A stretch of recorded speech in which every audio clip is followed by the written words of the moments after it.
If you're wondering what's up with the new changes of the active shooter incident management checklist, you've come to the right place. We're going to talk about that today.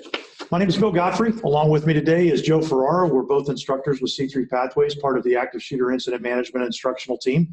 And we are going to talk about the highlights of these new changes. We're going to highlight some key issues, give you a little bit of the background on why we made some of those things. And when we're done, we're going to share with you some resources that may be helpful to you. So with that, Joe, let's go ahead and jump in here. Okay, well, welcome to the C3 Pathways rollout of the version 3.0 checklist. And I'm going to go ahead and call it the new checklist since we've made so many changes to it. So this new version is 3.0, and it's going to be available on our website as well as the help guide. We're rolling out the new apps in both Android and iPhone. All that's going to be available here. Okay, we're going to go through a radio traffic demo. Now, this is a shortened version of the one we typically use in our training. And really the purpose is to illustrate the different roles and some of the changes and listen to it in real time, or what it sounds like as someone's working through the checklist. So please follow along as we do this, and we'll stop it a couple times to explain some of the updates and changes. So listen along. 101 and 102 are unseen. We hear gunshots. The entire campus is a hot zone. Patrol 101 has command, and we are in contact 1, making entry to the front of the school to engage the shooter. Contact 1 has command entering front of the school. Entire campus is a hot zone.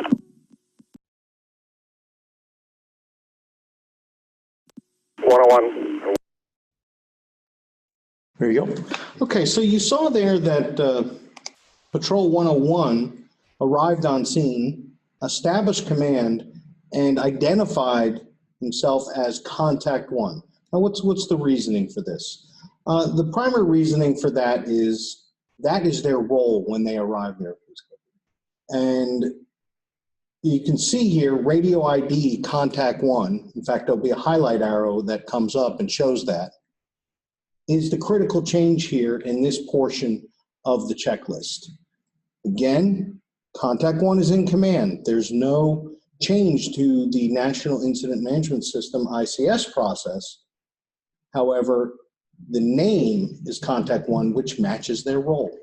And so the interesting background on this is when we were doing training all over the country, law enforcement, when we used the typical ICS approach that the fire service uses with the transitions of command, it became a little bit confusing because you had people through a very rapid succession in the first few minutes who went through several different name changes. And that became a source of confusion, not only in the training environment, but if you happened to miss that transition on the radio, you ended up calling for command, and when you meant to be calling for tactical, or you ended up wanting to talk to Contact 1, things like that. So this actually simplifies that process. It makes it easier for law enforcement. It makes it easier in the training environment, and quite frankly, it just makes more sense. But the reality here is that Contact 1, who is going by Contact 1 on the radio, they're still in command right now at the moment because they're the only ones that are there. And as the others link up with them, they'll still have that command role until fifth man takes the tactical position and assumes command from them, which is coming up in just a minute. So this is basically it seems like a very subtle change, but it's actually very significant change in simplification for law enforcement to make it easier to use. And this reflects what we've learned not only in training, but actually what a number of large agencies who have implemented the checklist process have found have worked better for them on the law enforcement side in getting through this. Okay, so let's continue on in the checklist. Our next up is the second to the fourth arriving, and we'll listen to the audio of that. 103 and 104 unseen. Contact 1 from 103. What is your location? 103, we're making entry to the cafeteria. Still hearing gunfire. Link up with us at the cafeteria. Contact 1 from 103 and 104. Moving to the cafeteria to link up. Okay. Okay, so with second and fourth arriving, previously when these individuals got on scene, they communicated with command and they formed a contact team. Well, guess what? The first arriving unit or units that are in command and are identified as contact one, contact team's already formed. So these individuals, as they arrive, merely communicate with contact one, perform link-up procedures for safety, and here we are. We're ready to continue engaging on the incident. So let's look at more continuation of the checklist, and let's dive deeper, and let's listen to what happens when that critical fifth man gets there. Absolutely. You know, Joe, right before we move on, I wanted to make a comment about the link up. You know, as we've traveled across the country, we find about half and half law enforcement officers who know what we mean by link up procedures and quite a number that don't. And this is essentially something that's being taught in a lot of the law enforcement training. That's a process for trying to avoid blue on blue shootings when you're moving inside the building. When one team is approaching another team, the idea of being able to shout down the hallway or around the corner, blue, blue, blue, to be able to pick up that indication. If your training hasn't previously given you any link-up procedures, we would certainly encourage you to seek out some that has. The ALERT program at Texas State University has a lot of link-up procedures. The LASER program with Louisiana State NCBRT has link-up procedures that they talk about. All of them are a little bit different, but really they all get at the same thing, and that is how do we safely link up with each other. So I just wanted to mention that before we moved on. All right. Cafeteria tactical has command. Patrol 105 on scene is tactical. Contact 1, give me a briefing. Tactical from contact 1. We have entered the cafeteria approximately +10 down. And we have one white male in a black jacket, appears down from a self-inflicted gunshot wound. Stand by, still scoring the cafeteria, but we do not hear any other gunshots at this time. Tactical copies, and I have command. Acknowledge contact 1 has +10 down in the cafeteria. Tactical has command. Dispatch from Tactical. I am in the north parking lot, set staging at Huey Street and South Old Wire Road. All units from dispatch staging at Huey Street and South Old Wire Road.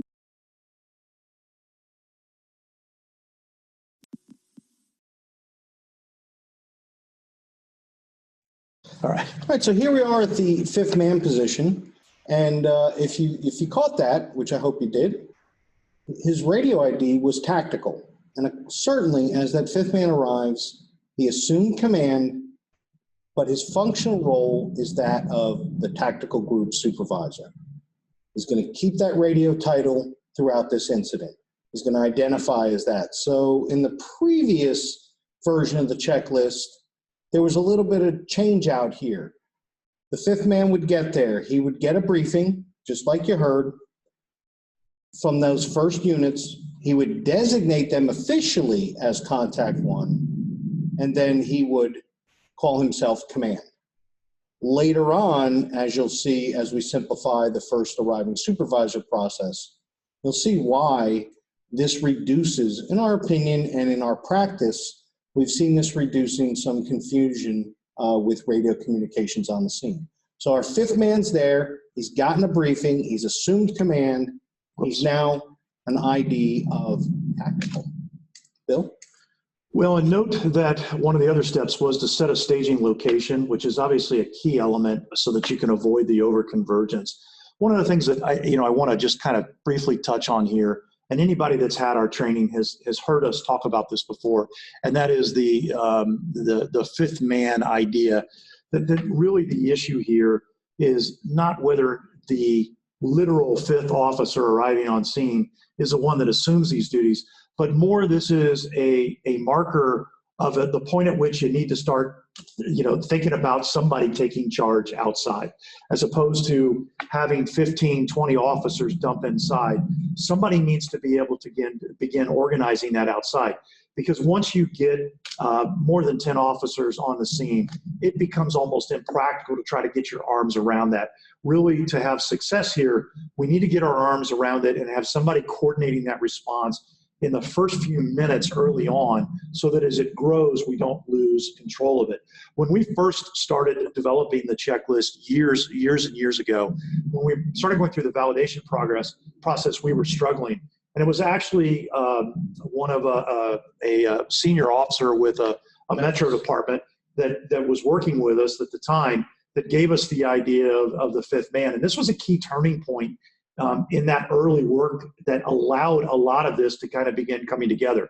So whether it's the fifth, sixth, seventh, eighth, that's not as important as recognizing that once you've got the first four officers downrange, somebody needs to start thinking about getting control of it in the outside. And whether it's the fifth, sixth, seventh, eighth guy, that's not as important as somebody stepping up and taking the role. So I just wanted to kind of throw that in there as we move on. Okay, so next we're going to listen to that first LE supervisor arriving. Tactical from Supervisor 1, give me a briefing. Contact 1 has engaged in the cafeteria. The possible suspect is down from a self-inflicted. Contact 2 is going to the cafeteria to secure the CCP. Approximately 15 injured, and the school is in lockdown. Staging has been set at Huey Street and South Old Wire Road. Acknowledge. Tactical in all units. Supervisor 1 is assuming command. Command from Tactical. Send triage to my location in the north parking lot. Acknowledge. Supervisor 1 on scene, assuming command. Dispatch from command. I'm setting up the command post at Huey Street and Hazel Street. Notified fire EMS to send chief here from medical branch. Acknowledge. Command post at Huey Street and Hazel Street, notifying fire EMS. Okay. Okay. Tactical from Supervisor 1, give me a briefing. Okay, so that first LE supervisor has arrived on scene. He's gotten a good briefing from the fifth man, who was in command, and also, as a reminder, the radio ID tactical.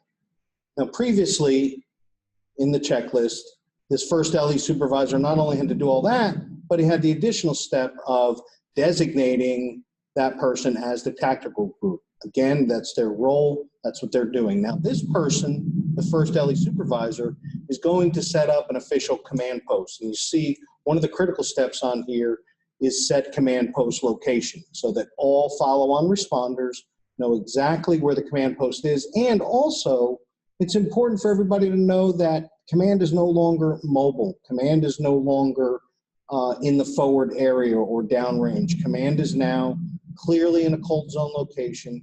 Command is a fixed facility. And he gave the command post location. Now that all follow-on units or any check-in units or any units that are assigned to go to command know exactly where that is. And again, with practice, we've seen a lot less confusion in the process, especially in this critical phase when that first field supervisor is getting there, whether it be sergeant, lieutenant from the police agency, and they're back and forth on the radio. They're getting a briefing, but then they're talking about, okay, I'm command, you're going to be tactical, and don't, make sure the other guys contact. All that goes away. Tactical was tactical. Command is now passed, and now we're calling this person command. Bill? And that sums it up. So, I mean, if you're kind of watching how this progressed, we have our first arriving officer who is contact 1 right from the beginning, even though at the time he's by himself, he or she is by themselves. But they're contact 1 right from the beginning, but they have command. They're in charge until tactical gets there and somebody assumes that role of tactical. Again, whether that's the 5th, 6th, 7th, whatever, that 5th man assumes a role of tactical. They are tactical on the radio, but they're assuming command away from contact 1. So now you have tactical and contact 1 talking on the radio. And then when the first supervisor gets there, whatever rank that may be, that first supervisor that gets there, they assume command from tactical, and now that first supervisor is actually command on the radio. And that's really what we're driving to. So the process itself is still the exact same structure.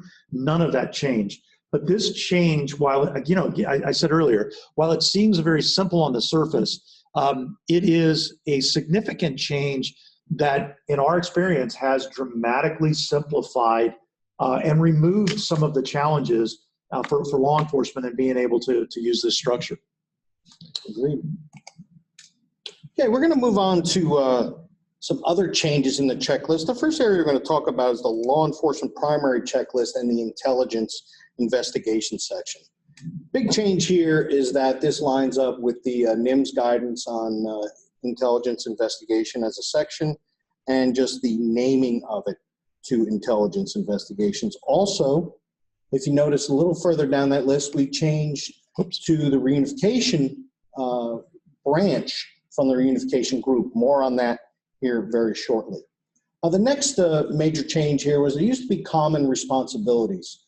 Well, while they're common to all responders on the scene and all disciplines, we felt that the term multidiscipline was more appropriate, meaning that whether it's police or fire, EMS, emergency management, these are all areas of the checklist that are critical to everyone in those roles to review. You'll see the PIO section here, you'll see staging in here, and then the all-important reunification branch, which I'm going to talk about next.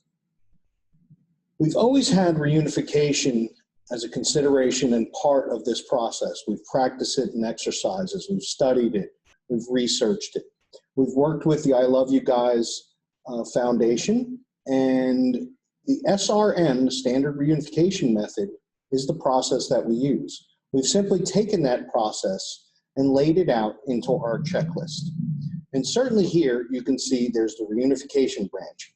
Now there are some critical areas in this branch, as you'll see in follow-on slides, and I'll explain that, where this branch answers to, but this is a branch under the intelligence investigation section, which is why I kind of spoke of intel and investigations first. Now, some important things here is not only setting up the reunification branch, but additionally communicating with the PIO about the location. You can see right above that arrow where it says announce relocation site when authorized. Well, that relocation site is set by the reunification branch director. However, they will communicate that site internally first, and it will not be released publicly until they're ready to start receiving loved ones, parents, family to the reunification site. And the reason behind this is really very, very simple. If you announce the relocation of the reunification site before you've got security and staff in place, you're going to create a huge problem for yourself and trying to get it organized. Not to mention you have the potential to have angry parents and family members that show up at the location that was publicly announced and there's no officials there to meet them. So really, this is just a check and balance in the process to make sure that the cat doesn't get out of the bag. We need to pick a location. We need to get resources there, get it set up, make sure that it's safe, get a security perimeter up, and then put it out for an announcement. Absolutely. Okay, let's move on to the flip side of our checklist, and we're going to talk about the updates to the IED, or Improvised Explosive Device, portion. Now, in this section, we talked about the bomb cover and bomb go concept. Okay, and you can see that's been added. Also, some things have been added that you may think are just blatant. However, as part of a checklist, especially an emergency checklist, they bear reminding. So not only the bomb cover and bomb go, but in big red there, you see never touch bombs. Important safety tip. Yes. Yeah. Yes. And bombers are bombs. I know that may even sound a little bit silly, but if someone is created an IED and they're the bomber, then they may have devices planted on them. So we treat bombers as bombs. Being very explicit. Yes, yes. You never touch a bomb, and if a bomber's a bomb, then you don't touch the bomber. Then you don't touch the bomber. Okay, so other things in here in this IED checklist are we've converted our terminology. So it used to say exposed victim rescue. Again, you know, if you've taken any of our classes, we're very distinct about the difference between a survivor and a victim. In our book, a victim is someone who has died as a result of this event. A survivor is someone, whether injured or not, has made it through the event. So if we're going to rescue someone an exposed survivor rescue, we feel, is more important. And we feel that no survivors threatened is a more appropriate statement than no victims threatened. And I'll let Bill elaborate a little bit more, because he's the originator of the survivor versus victim. Yeah, and I don't know that I want to take enough time today to tell the whole story. It's a little bit of an amusing story of how it occurred. But what started off as kind of a funny conversation with some survivors of actual active shooter events and telling stories, it turned into a very serious one when we got into the discussion about the difference between the emotional impact of the victim label versus someone who's lived through this being able to see themselves as a survivor. And it turns out that there's a common pattern to the recovery process, and that almost always starts with seeing themselves as a survivor and not as a victim. And the reason that we highlight that, the reason we talk about it in our training, is guess where they're getting the victim label? They're getting it from us as responders. And you know, I'm sure that everyone watching this, like us, you know, we got this business to help people, not to cause more damage. And if we can use some different terminology and help speed the recovery process and help people heal, then all the better. So that's why we're very, very sensitive about using the term survivor for everyone who lives through the incident, again, as Joe said, whether they're injured or not, and reserving that victim label exclusively for fatalities from the attack. Absolutely. And just two other quick areas on here, and you'll see some magic arrows pop up. We have one more here with the change, and that is the Intel and Investigations section. You know, again, it was a simple change, but to be more aligned with NIMS, we felt that you know, we should have the exact terminology. And then under the Intelligence and Investigation section is the all-important edition of the Reunification branch, and you'll see that there right below that. So that was another change on this page. And if you recall from any of our previous training or the previous version of the checklist, Reunification was a group under Intel. What we discovered through training and exercises and practice is that was too low in the organizational chain. There needed to be a lot more organization under that. And we've learned that and kind of worked through that with the I Love You Guys Foundation in trying to refine their curriculum and our curriculum together and bring those things into alignment. And we'll talk a little bit more at the tail end here when we take over their website. But concurrent with our release of this new material and the changeover of our curriculum, the I Love You Guys Foundation is also updating their curriculum, which I don't think is going to be out today, the day that we're recording this on July 30th, 2019, but it will be out very, very soon. Absolutely. Okay, so that concludes the overview of the checklist changes. Our help guide obviously has been updated to reflect the checklist changes as well, and that consequently is version 3.0 of the help guide, which is available on our website. And I'm going to turn it over to Bill, and he's got some great links for you to go to get more information on this. All right, so I'm going to share here real quick our website stuff. Here we go. So if you go to our website, c3pathways.com, and then right up at the main link on active shooter under checklist, this is where you can go to find almost all of the checklist assets. So of course there's some thumbnails here of the checklist, but you've got the link to download the PDF. There's a link to the checklist explainer video. Now this is the radio video that we were playing for you, a little bit clips. That's actually 10 minutes long, recorded from one of our active shooter incident management training sessions. It was edited to avoid overlapping radio traffic and to consolidate for time, but you'll certainly get the idea. We do have a phone app that's available for both Android and iPhone.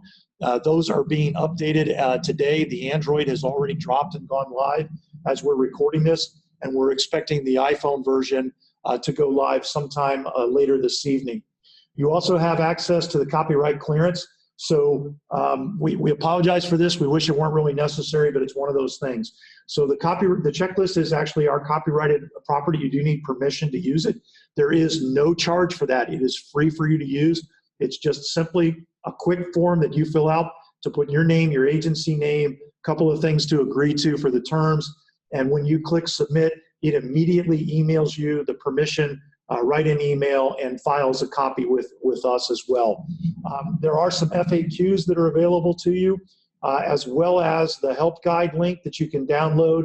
Here's the links to the official mobile app, and this is the checklist explainer video that we talked about from our YouTube channel, where you can find a bunch of other resources. So that's a lot of the resources that we've got on the website.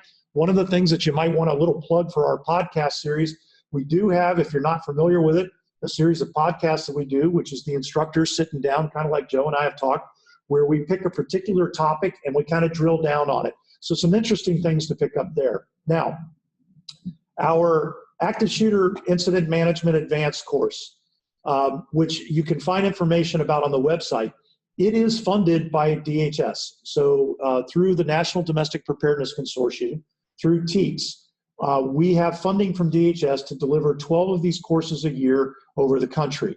As a responder, you can apply to try to get one of those deliveries, and those deliveries are free to use, so there's no cost to them. If you're wondering how to sign up, I'm so glad you asked. You go to the Alert website, and it's alert with 2 R's. That's important, alert.org with 2 R's. Up in the top link, you'll see a link for training, and under that is a link for hosting requests. Now, once you hit hosting requests, there's a little more drill down you have to do, so follow along. First thing you want to do is pick first responder as opposed to the business corporate one. And you're looking for the alert funded training because presumably you're wanting to submit a request for the training that isn't going to cost you any money.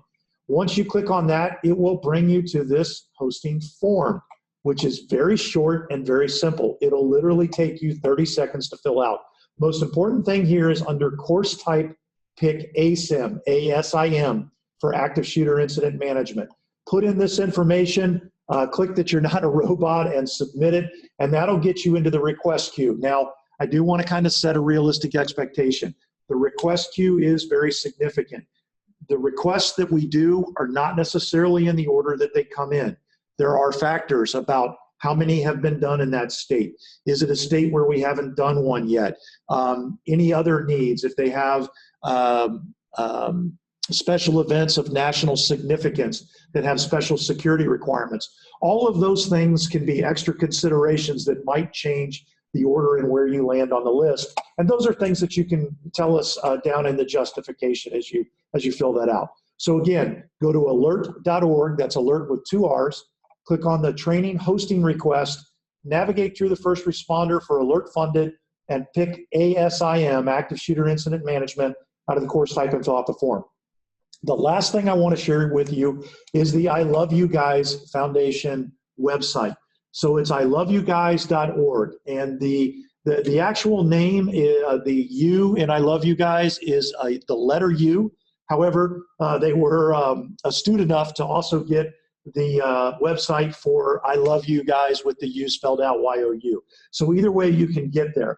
Once you get there, you can look under their programs. Their programs are all available for free as part of the I Love You Guys Foundation mission. Now, if you actually want them to come out and conduct a training session for you, there's obviously some cost to that.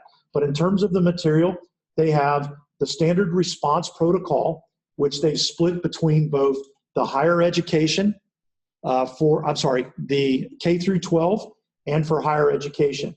They also have the standard reunification method. So while we don't dive into the standard response protocol, understand that this standard reunification method is a part of this standard response protocol that you'll get in the training. And this standard reunification method is what we've synchronized with our curriculum. And again, as we look at this today, they have not released the new version, but I know John Michael and his team are actively working on that, and we do expect that to drop within the next week or two, which I think is going to SRM version 3.0. I think 2.0 is the current version. Look for that to go to version 3.0, and you'll see when you look through that process aligns exactly with what we've got in the checklist process. And I think that about wraps it up. Joe, you got any closing comments there? No, and please feel free to contact us if you have any questions about the checklist process or any of our other products or services and training we provide. Have a great day and be safe. Thank you. Take care of yourselves, and thank you for spending time with us. Stay safe.